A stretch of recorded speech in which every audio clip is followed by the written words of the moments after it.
Good morning student.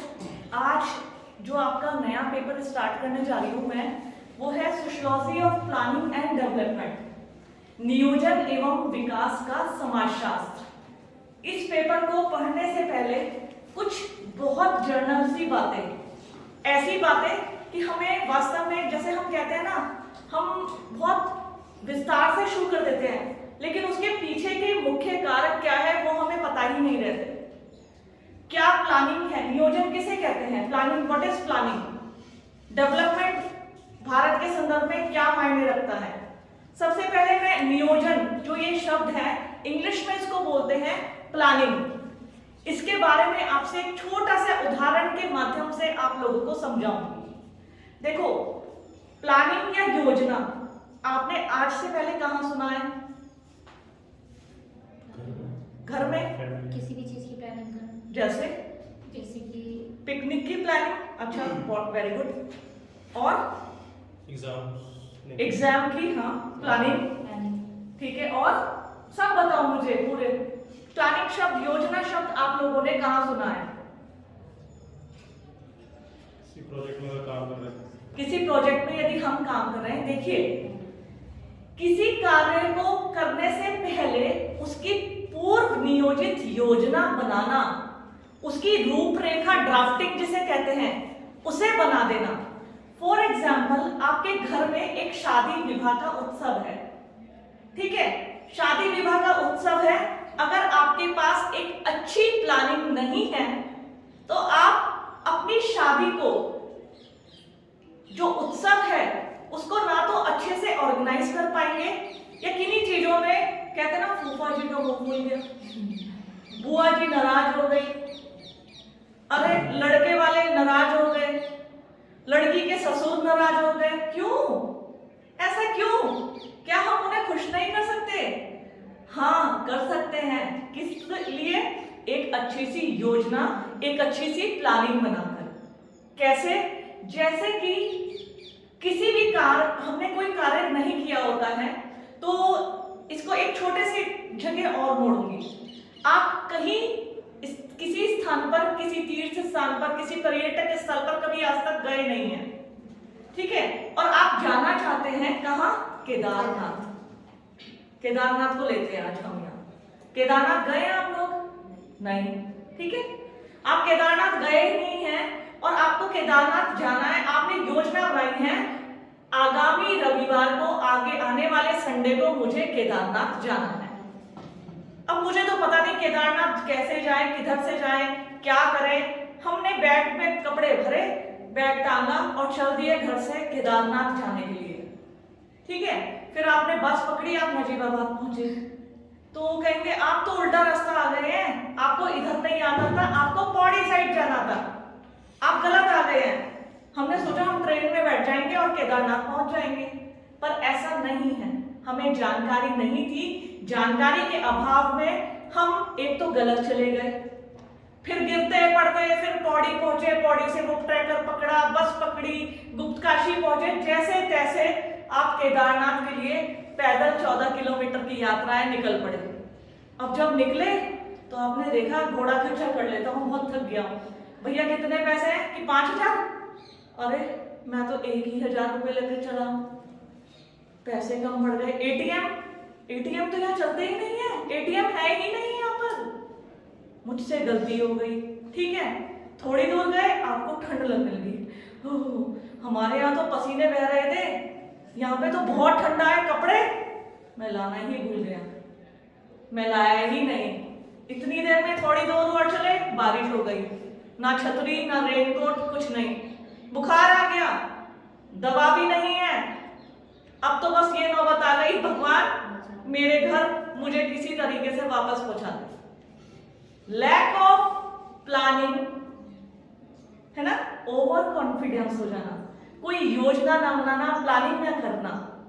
अगर आप एक अच्छी योजना बनाते तो सबसे पहले आप गूगल पे सर्च करते केदारनाथ कहाँ पर है, वहां का वेदर कैसा है, हमें किस उसके अनुरूप कैसे कपड़े रखने हैं, क्या वहां पर खाने पीने की सुविधाएं हैं, मुझे टॉर्च, माचिस, मोमबत्ती या कुछ जीवन रक्षक ऐसी दवाइयां जहां अगर मुझे ऑक्सीजन की कमी हो तो मैं कोई दवा खा लूं और अपने आप को बचा सकूं।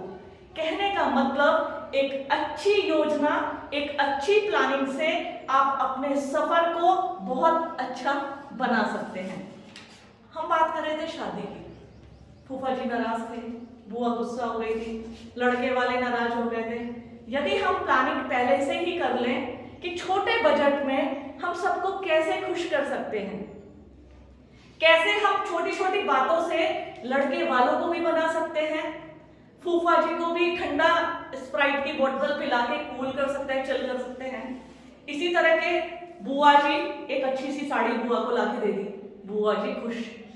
कहने का मतलब चाहे एक विवाह उत्सव है, चाहे आपकी कहीं दूर की यात्रा है, सब में एक अच्छी प्लानिंग की बात होती है, करनी चाहिए, जरूर से करनी चाहिए।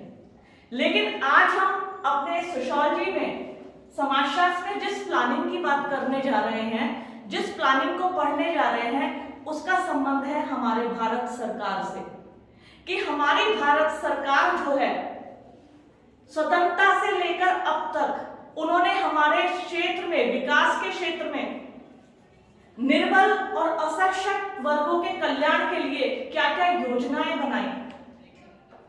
हम डेवलपमेंट की बात करते हैं, हमारा देश विकास के किस पायदान पर है, हमारी अर्थव्यवस्था मौजूदा कहां, किस देश को पीछे पछाड़ रही है, हम उस प्लानिंग की बात कर रहे हैं। तो यहाँ एक टॉपिक आया है बच्चों कि सामाजिक नीति और भारत में नियोजन, social policy and planning in India, कि किस प्रकार सामाजिक नीतियां जो होती है वो भारत के नियोजन में, भारत के विकास में किस प्रकार सहायक होती है, या किस प्रकार उनका दिशा निर्देश, दिशा कहते हैं ना, दिशा दिखाने वाला वो बनती है। तो आज उन्हीं सब हम सामाजिक नीतियों की बात करेंगे। सबसे पहले सामाजिक नीति, सोशल पॉलिसी, प्लानिंग समझ में आ गया आपको, नियोजन, योजना बनाना। अब आता है सोशल पॉलिसी। अगर मैं सोशल हटा दूं खाली नीति पॉलिसी, तो तुमने जैसे देखा है लाइफ इंश्योरेंस पॉलिसी, अभी मैं सामाजिक नीति की बात नहीं कर रही हूं, मैं सिर्फ पॉलिसी की बात कर रही हूं, सिर्फ नीति की बात कर रही हूं। पॉलिसी अक्सर हम लगता है अरे हमारे माँ बाप को बीमार रहते हैं तो हमने उनके लिए एक अच्छी सी हेल्थ पॉलिसी ले दी, कुछ चंद रुपए महीना के माध्यम से हम उनका अच्छे अस्पतालों में मुफ्त इलाज करा सकते हैं, पॉलिसी। लेकिन यहाँ बात हो रही है सामाजिक नीति की, सोशल पॉलिसी की। तो तुम्हें मैं बता दूं, सोशल पॉलिसी दो शब्दों से मिलकर बना है। जो सामाजिक नीति है ये दो शब्दों से मिलकर बना है। पहला सोशल यानी सामाजिक, प्लस दूसरा नीति यानी पॉलिसी। सामाजिक या सोशल कहते हैं जिसका संबंध समाज से होता है। सामाजिक मतलब जिसका संबंध समाज से होता है। नीति मतलब व्यक्तियों के हितों को ध्यान में रखकर, व्यक्तियों और समूहों के हितों को ध्यान में रखकर बनाई गई योजना। अगर हम सामाजिक नीति की बात करें तो इसकी एक परिभाषा आती है कि सामाजिक नीति का अर्थ समाज के सभी सदस्यों के व्यक्तिगत और सामूहिक हितों में सामंजस्य स्थापित करना होता है। ध्यान से समझना सामाजिक नीति की परिभाषा, सामाजिक नीति की, सोशल पॉलिसी की डेफिनेशन, कि सामाजिक नीति का अर्थ समाज के सभी सदस्यों, जो हमारी सोसाइटी है ना, हम सब उसके क्या है, सदस्य हैं। समाज के सभी सदस्यों के व्यक्तिगत, पर्सनल और सामूहिक, व्यक्तिगत और सामूहिक हितों में सामंजस्य स्थापित करना होता है, कोऑर्डिनेशन जिसे कहते हैं। मैं आज इस समय कुछ पॉलिसी का जिक्र करूंगी। हमारी सरकार ने कुछ नीतियां बनाई हैं, जैसे जनसंख्या नीति। आपने पॉपुलेशन वाला पेपर पढ़ा है, जननांकिकी की पढ़ा है, उसमें जनसंख्या नीति पढ़ी है, भूल गए? देखिए, आयुष्मान योजना पता है तुम्हें, भारत सरकार की आयुष्मान कार्ड है? Yes sir. अच्छा, किस किस के पास है? बिल्कुल। क्या है आयुष्मान कार्ड, मुझे बताएंगे आप? यस मैम, गवर्नमेंट उसमें फ्री इलाज करती है। हाँ, फ्री इलाज करती है, एक कार्ड बना है, ठीक है। इसी प्रकार असंख्य नीतियां हैं, प्रधानमंत्री आवास योजना, ठीक है, और सुकन्या समृद्धि योजना, उज्ज्वला योजना,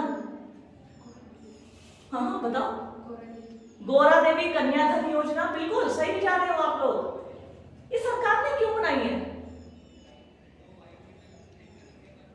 जिस तरीके से आपने कहा कि जो कुछ ऐसे वर्ग है समाज के जिनको अलग से देखा जाना चाहिए, मतलब जरूरत पड़नी चाहिए उनके लिए, उनकी जो जरूरत है उनको पूरा होना जरूरी है। बिल्कुल, समाज के ऐसे तबकों के विकास के लिए कि जो सभी लोग समाज की मुख्य धारा में शामिल हो सकें।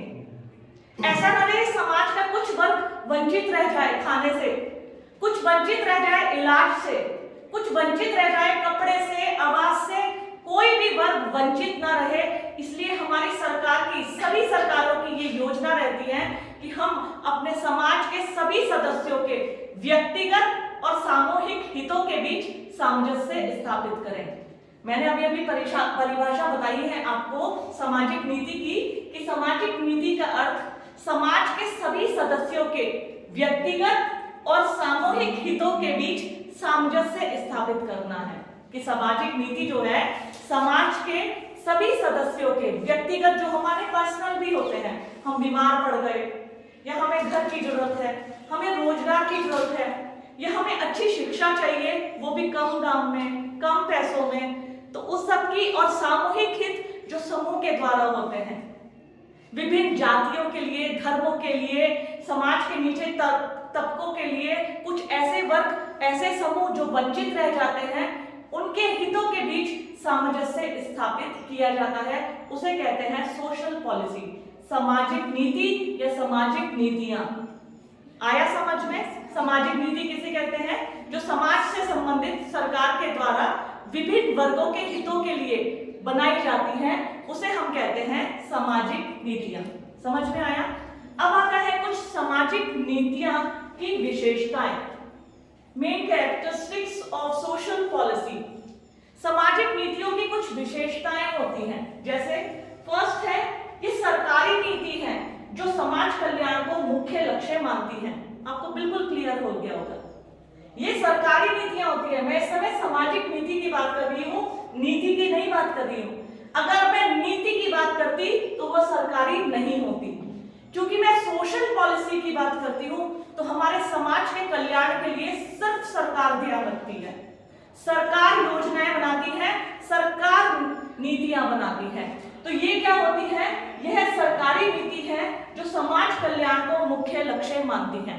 जितनी भी पॉलिसीज बनाई जाती हैं, नीतियां बनाई जाती हैं, जब वो जनसंख्या नीति, देखो, चाहे जनसंख्या नीति, परिवार कल्याण नीति, स्वास्थ्य की नीति हमारी, ठीक है, ऐसे ही विद्युत नीति बनी है। विद्युत मतलब आप जानते हैं इलेक्ट्रिसिटी। आप ये जानते हैं इलेक्ट्रिसिटी का बिल जो है गांव में दर अलग होती है, कस्बों में अलग होती है, महानगरों में उसकी दर अलग होती है। घरेलू अगर आप बिल कनेक्शन लेंगे उसकी दर अलग होती है। यदि कोई होटल या संस्थान के लिए लेगा उसकी दर अलग होती है। यदि कोई उद्योगों के लिए लेगा उसकी दर अलग होती है। यानी सबको ध्यान में रखा जाता है। ये ध्यान में रखा जाता है जो घरेलू आदमी है वो ज्यादा पैसा नहीं दे पाएगा, गांव का व्यक्ति बहुत अधिक बिल नहीं दे पाएगा, उनके लिए फिक्स दरें कर दी जाती हैं। एक इंडस्ट्री जो अच्छा खासा मुनाफा कमाती है उनके लिए दरों को ऊंचा किया जाता है। कहने का मतलब सरकार सोशल पॉलिसीज बनाती है, सामाजिक नीतियां बनाती हैं जिसमें सभी का कल्याण निहित रहता है। तभी तो कहा गया है कि यह सरकारी नीति है जो समाज कल्याण को मुख्य लक्ष्य मानती है, जिनका मुख्य लक्ष्य ही होता है कि समाज का कल्याण। और कैसे हो, देखिए जितने भी, हालांकि ये मैंने कुछ पॉइंट्स लिखे हैं, देखा जाए तो ये आपका लॉन्ग क्वेश्चन है। अब कहोगे मैडम ये तो मात्र आधा पेज है, आप इसको कैसे एक लॉन्ग क्वेश्चन बता रही हैं? तो मैंने तुम्हें एक बात बता दूं, आपके अंदर राइटिंग स्किल, जो मैं लास्ट टाइम की बात कर रही थी, लिखना एक कला है। अच्छे राइटिंग स्किल डेवलप करिए। मैंने कहा था ना, भारत पर आप एक पैराग्राफ भी लिख सकते हैं, एक पन्ना भी लिख सकते हैं और एक पूरी किताब भी लिख सकते हैं। ये आपके राइटिंग स्किल हैं, लिखने के स्किल हैं। अपने स्किल को बढ़ाइए। तो ये जो मैंने अभी आपको उदाहरण दिए हैं विद्युत नीति का, अन्य नीतियों का, आप इसमें बताइए कि किस प्रकार जो सरकारी नीति है ये, और किस प्रकार ये जो समाज कल्याण को लक्ष्य क्यों मानती है, क्योंकि जहां विद्युत की दर हर तबके के लिए अलग अलग होती है, इसीलिए तो होती है। गरीब गांव का व्यक्ति कहाँ कितना खेती बाड़ी करके कमा लेगा, लेकिन शहरों में फ्लैट जो 1 करोड़ का फ्लैट लेके रह रहा है तो वो बिल दे देगा, वो बिल देने में सक्षम है क्योंकि वो एसी चला रहा है, वो वॉशिंग मशीन, फ्रिज चला रहा है। गांव का व्यक्ति जो कच्चे मकानों में रह रहा है वो कहां से बिजली का बिल देगा। तो जितनी भी नीतियां होती हैं वो सरकार के द्वारा बनाई जाती हैं, उनका प्रमुख लक्ष्य होता है समाज का कल्याण। नेक्स्ट आती है इसमें समाज कल्याण, इसमें सामाजिक नीतियों में समाज कल्याण, सामाजिक सुरक्षा, सामाजिक सुधार, सामाजिक विकास के लक्ष्य समाहित रहते हैं। आप एग्जाम्पल से समझाएंगे, जैसे समाज कल्याण अभी मैंने बताया, सामाजिक सुरक्षा, सुधार, सामाजिक विकास, एक नहीं, आत्मनिर्भर भारत, प्रधानमंत्री मुद्रा योजना, मेक इन इंडिया, बहुत सारे तुमने योजनाएं सरकार की सुनी होगी। कई बार हम इन, जैसे प्रधानमंत्री उज्ज्वला योजना, क्या है उज्ज्वला योजना? है गैस सिलेंडर। वेरी गुड बेटा। सरकार की ये योजना है जो कमजोर वर्ग है, जो आज भी जंगलों से लकड़ियां लाकर चूल्हा फूकती है महिलाएं, उन महिलाओं को जिनको सारा आधा से ज्यादा दिन लकड़ी बीनने में, चूल्हा जलाने में, खाना पकाने में चला जाता है, सरकार ने उन निशक्त या उन महिलाओं के लिए एक सहारे के रूप में प्रधानमंत्री उज्ज्वला योजना चलाई, जो वास्तव में सराहना के काबिल है। यह योजना क्या है? जैसे अभी हमारे उत्तराखंड की सरकार ने घसियारी योजना सुना है? तो ये सब योजनाएं क्या है कि जिससे हम महिलाओं की मदद कर सके, जिससे उनका समय बचे, जिससे वो अपने खाने पकाने तक ही सीमित ना रहे, आगे निकलें, कुछ काम करें, अपने बच्चों को पढ़ाएं, अपना पढ़ें, अपने आप आत्मनिर्भर बने। तो ये जो सरकार की योजनाएं रहती हैं वो किससे? सामाजिक सुरक्षा, हमें महिलाओं को सुरक्षा मिले, अन्य बुजुर्गों को, अन्य वर्गों को सुरक्षा मिले, उनका विकास हो, कल्याण हो, सुधार हो, और समाज, जब सभी तबके का सुधार होगा, कल्याण होगा, तो समाज का विकास ऊपर की ओर होगा। तो इनका प्रमुख लक्ष्य ये रहता है। नेक्स्ट है ये सामाजिक सेवा तथा कल्याण की नीतियों। जितनी भी सामाजिक नीतियां रहती है, देखिए मैंने कहा था ना, इनका नाम ही सोशल पॉलिसी है, पॉलिसी नहीं है, सामाजिक नीतियां हैं। तो जितनी भी ये नीतियां रहती है, सामाजिक सेवा, सामाजिक सेवा मतलब समाज के जितने निशक्त जन हैं, निशक्त वर्ग हैं, चाहे वो विकलांग हैं, बच्चे हैं, महिलाएं हैं, वृद्धजन हैं। तुमने देखा होगा आंगनवाड़ी के माध्यम से बुजुर्गों को भी कुछ प्रोटीन युक्त भोजन वितरित किया जाता है, छोटे बच्चों को भी दिया जाता है प्रति माह, इसलिए, और गर्भवती महिलाओं को भी दिया जाता है। गर्भवती महिलाओं को कुछ पैसे भी दिए जाते हैं, जननी सुरक्षा योजना, जब उनके बच्चा हो जाता है तब पैसे दिए जाते हैं कि जिससे वो कुछ लेके खा सके, अपने बच्चे को सही से पाल सके, कोई कमी ना हो। तो जितनी भी ये योजनाएं, सरकारी नीतियां होती हैं, उनमें सामाजिक सेवा, कल्याण से संबंधित होती है। जैसे शिक्षा, हम शिक्षा देखते हैं, आज आपकी जो, आप सभी सरकारी संस्थान में पढ़ते हैं, आपकी जो फीस है कितनी है? 2000 के अंदर है ना, इससे ज्यादा तो नहीं है ना। अगर यही आप डिग्री किसी प्राइवेट इंस्टीट्यूट से लेते, वहां आपको इसके लिए 40 से 50 हजार रुपए देने पड़ते।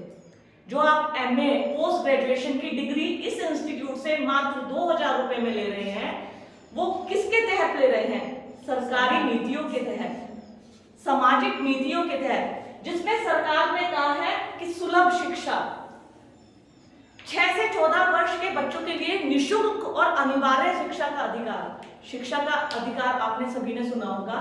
तो ये सब सरकार की नीतियां जिनका संबंध होता है शिक्षा से, स्वास्थ्य से, न्याय से, बाल, महिला, वृद्ध इनके विकास से, अनुसूचित जाति, जनजाति और कमजोर वर्गों के कल्याण से।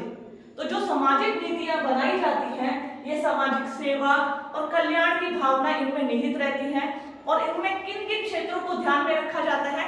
स्वास्थ्य, शिक्षा, बोलो,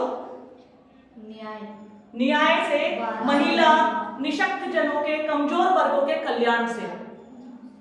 तो ये अब देखा जाए, एक एग्जांपल लेती हूं। पिछले जो वर्ष बीते हैं उसमें कोरोना महामारी आई थी। कोरोना महामारी के दौरान सरकार ने लॉकडाउन कर दिया था, लोग अपने घरों में बंद हो गए थे। तो सरकार ने खाद्य सुरक्षा योजना चलाई थी कि जो लोग अनाज नहीं खरीद पा रहे हैं उनके बहुत कम मूल्य में अनाज। फिर सरकार ने कोरोना वैक्सीन का अभियान चलाया था। जो वैक्सीन आपको 1000 से 1500 में लगती थी, आपको कितने में लगी? फ्री में लगी है ना? पैसे दिए हैं? तुमने दिए हैं, मैंने भी नहीं दिए। मैंने फ्री में वैक्सीन लगाई। कहने का मतलब, क्योंकि सरकार की नीति थी कि वो हमारे स्वास्थ्य का कल्याण करे, उसके लिए सरकार को लाखों करोड़ों का बजट देना पड़ा। फिर जिन लोगों को कोरोना हो गया था, उस कोरोना की टेस्टिंग, आपको किसी को कोरोना हुआ था? नहीं। कभी टेस्ट कराने गए? हाँ। गए थे? तो कितने में टेस्ट हुआ था? फ्री में।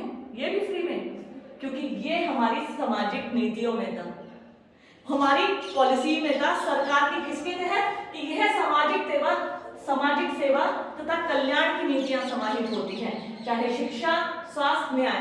अब कहोगे मैडम फिर आप शिक्षा की बात कर रही हैं, और बहुत से लोग तो private engineering college, medical college में 50-50 लाख की धनराशि देकर पढ़ रहे हैं। तो मैं कहूंगी, क्या प्रतियोगी परीक्षाएं किस लिए बनी है? सरकार सबका ध्यान रखती है, पर सरकार का जो थैला है वो भी तो सीमित, उसका दायरा सीमित है। सारे डॉक्टर फ्री में पढ़ा देगी, सारे इंजीनियर फ्री में पढ़ा देगी, तो सरकार के पास संसाधन कहाँ रहेंगे? इसे बोला जाता है योजना बनाना, बैलेंस। हमारे आमदनी तो है हमारी 800 रुपए और खर्चा कर रहे हैं हम 5000 रुपए का, तो क्या होगा? आगे आने वाले समय में हमारी दयनीय स्थिति हो जाएगी। तो इसलिए यदि हमारी आमदनी है 800 की, हमें खर्चा अपना 400 तक सीमित करना पड़ेगा। 400 खर्चा करना पड़ेगा और 400 बचा के रखना पड़ेगा भविष्य के लिए। ये होती है योजना। ऐसा नहीं है कि आमदनी 800 रुपए है और खर्चा 2000 रुपए है। उससे क्या होगा? आगे आने वाले समय में जिसका प्रभाव हमारी जमा पूंजी में पड़ेगा वो भी खत्म हो जाएगा। तो यही सरकार के साथ है। सरकार देखो सभी के लिए नहीं कर सकती है। आप आइए, प्रतियोगी परीक्षा दीजिए, मेडिकल कॉलेज में दाखिला लीजिए, तो शिक्षा, स्वास्थ्य, न्याय, बाल, महिला, वृद्ध और निशक्त जनों के कल्याण के लिए संबंधित होती हैं। साथ ही साथ जो सामाजिक नीतियां हैं वो विविध स्वरूपों में सामने आती हैं। विविध स्वरूप कौन कौन से होते हैं? अगेन यही सब विविध स्वरूपों में सामने आती है। अगर आप देखें, अगर आप जानकारी रखते हैं तो आज आप सरकारी खर्चे पर विदेश में भी पढ़ने जा सकते हैं, लेकिन आपके अंदर एबिलिटी, योग्यता होनी चाहिए। आपके अंदर योग्यता होनी चाहिए कि आप रिसर्च वर्क कर सकते हैं, उसके लिए सरकार आपको पैसा देगी, आप JRF क्लियर कर सकते हैं। अगर आपको नॉलेज है तो आप मुफ्त में अन्य भारत के शहरों की यात्रा कर सकते हैं, मुफ्त में वहां पढ़ने के लिए रह सकते हैं, लेकिन आपको प्रतियोगी परीक्षाएं देनी पड़ेगी, उसकी जानकारी होनी चाहिए। बहुत सारी स्कॉलरशिप बनी है, अनुसूचित जाति, जनजाति, सामान्य वर्गों के लिए भी नंबर ऑफ स्कूलों में सामने आती है। समाज कल्याण, आर्थिक वर्गों के लिए, थोड़े अनुसूचित जाति, जनजाति, नीचे तबकों के लिए, निशक्त जनों के लिए, वृद्ध जनों के लिए, महिलाओं के लिए, बच्चों के लिए अलग अलग स्वरूपों में ये सामने आती है। संघीय सरकार में और केंद्र सरकार में राज्यों, देखो जो हमारी सामाजिक नीतियां होती है ना, क्योंकि हम भारत में लोकतंत्र है और यहाँ पे संघीय शासन प्रणाली है। संघीय शासन प्रणाली में क्या होता है? केंद्र केंद्र सरकार और राज्य सरकार अपने यहाँ की परिस्थितियों के अनुरूप अपनी अपनी नीतियां बनाती हैं, और ये कहा भी गया था। देखिए, अगर हम उत्तराखंड में रहते हैं और नीति, जैसे उत्तराखंड राज्य का आप थोड़ा सा यहाँ मैं जिक्र करूंगी, उत्तराखंड उत्तर प्रदेश से अलग होकर राज्य बना। क्यों बना? क्या इसके पीछे के कारण जानते हैं आप? देखिए, पहले उत्तराखंड उत्तर प्रदेश का हिस्सा था। उत्तर प्रदेश की जितनी भी नीतियां बनती थी, लखनऊ इलाहाबाद में बैठकर सरकार बनाया करती थी। कहीं ना कहीं पर्वतीय क्षेत्रों, उसकी भौगोलिक विषम परिस्थिति, उसकी जो समस्याएं होती थी, उसको दरकिनारा कर दिया जाता था। विद्युत नीति, पानी की नीति या जितनी भी जनसंख्या नीति थी, वो मैदानी क्षेत्रों को देखकर बनाई जाती थी, लेकिन उन्हें हम पर्वतों पे लागू नहीं कर सकते। पर्वतों की समस्याएं अलग हैं। अगर हम कहने लगे कि डेंगू बहुत फैल रहा है, लेकिन अगर हम देखें कि पर्वतों पे तो डेंगू मच्छर होते ही नहीं है, या डेंगू फैल ही नहीं सकता। यहाँ की समस्या क्या है? यहाँ की समस्या है बदहाल सड़कें, बदहाल पेयजल व्यवस्था, सिंचाई की व्यवस्था। अगर कोई आपदा आ जाए, सड़कें बंद हो जाती है, चिकित्सा ठप पड़ जाती है, व्यक्ति खाए और आवागमन नहीं होता तो खाने की सामग्री कम पड़ जाती है। तो यहाँ की समस्याएं मैदानी क्षेत्रों की समस्याओं से बिल्कुल अलग है। तो जो नीतियां हैं, अगर हम सोशल पॉलिसी की बात करें, तो जो सोशल पॉलिसी है, राज्य की सरकारें अपने यहाँ की परिस्थितियों के अनुरूप नीतियां बनाती हैं। हमारी जो भौगोलिक परिस्थितियां हैं, उसके अनुरूप हमारी जो नीतियां हैं वो बनी हुई हैं। अन्य राज्यों की जो परिस्थितियां हैं, जो समस्याएं हैं, वो अलग है, उनकी नीतियां उसके अनुरूप बनी हुई हैं। तो जो हमारी संघीय शासन व्यवस्था है, संघीय सरकार है, उसमें केंद्र सरकार और राज्य सरकार के द्वारा अलग अलग नीतियां बनाई जाती हैं और उन्हें कार्यान्वित किया जाता है, लागू किया जाता है। आया समझ में? नेक्स्ट है इसमें देश, काल और परिस्थितियों के अनुरूप सामाजिक नीतियां परिवर्तित होती रहती हैं। देश, काल और परिस्थितियां, कहने का मतलब क्या हुआ? किसी देश में युद्ध की स्थिति उत्पन्न हो गई, यूक्रेन और रशिया को हमने देखा था। ऐसे में उनकी नीतियां बिल्कुल अलग सरकार बना सकती है। जैसे हमारे यहाँ इमरजेंसी लागू की गई थी देश में, जब आपातकाल, तो हमारे आपातकाल में हमारे मौलिक अधिकारों को स्थगित कर दिया गया था। स्वतंत्रता का अधिकार, बोलने का अधिकार, इन सबको बंद कर। तो जैसे देश होता है काल और परिस्थितियां, जैसे कोरोना का काल था, तुरंत सरकार ने नीतियों को चेंज कर दिया। वैसे तो सरकार कहती है आप स्वतंत्रता के अधिकारी हैं, आप कहीं भी जा सकते हैं, कहीं भी बस सकते हैं, कुछ भी बोल सकते हैं, कहीं भी रह सकते हैं। लेकिन कोरोना काल में क्या हुआ था? कहीं जा सकते थे? नहीं भैया, पहले सर्टिफिकेट बनवाना पड़ता था, है ना? तो देश, काल और परिस्थितियों के अनुरूप जो नीतियां होती हैं, वो क्या होती हैं? बदलती रहती है। इस सरकार को उन्हें बदलना पड़ता है। तो ये है बच्चों सोशल पॉलिसी, ये सामाजिक नीतियां। मैंने तुम्हें बताया सामाजिक नीति के बारे में, सामाजिक नीति का अर्थ और सामाजिक नीति की विशेषताएं। और अगर हम सामाजिक नीतियों की बात करें, सामाजिक नीति, मैंने कहा था ना एग्जाम में आपके पास बहुत अच्छा सा डायग्राम भी होना चाहिए। तो सामाजिक नीति कौन कौन सी होती है? जैसे स्वास्थ्य नीति, एक अच्छा सा डायग्राम बना सकते हैं। शिक्षा की नीति बताओ, और कौन कौन सी हो सकती है? बताओ। न्याय, वो तो देख के बता रहे हो तुम लोग, तुम तो बड़े होशियार हो। मैंने अभी तुमसे बहुत सारी नीतियां बताई है। सामाजिक नीतियां शिक्षा, स्वास्थ्य, सामाजिक क्षेत्र, साथ ही साथ आर्थिक विकास, ठीक है, महिला, निशक्त जन, कमजोर वर्ग, सबके लिए अलग अलग बनाई जाती है। किसके द्वारा बनाई जाती है? हमारी सरकार के द्वारा। तो इसको आप एक क्वेश्चन लिख लेना। क्वेश्चन लिखिए आप लोग। सामाजिक नीति को परिभाषित कीजिए, इसकी प्रमुख विशेषताएं तथा आवश्यकताएं बताइए। Define the social policy and define it's main characteristics. समाज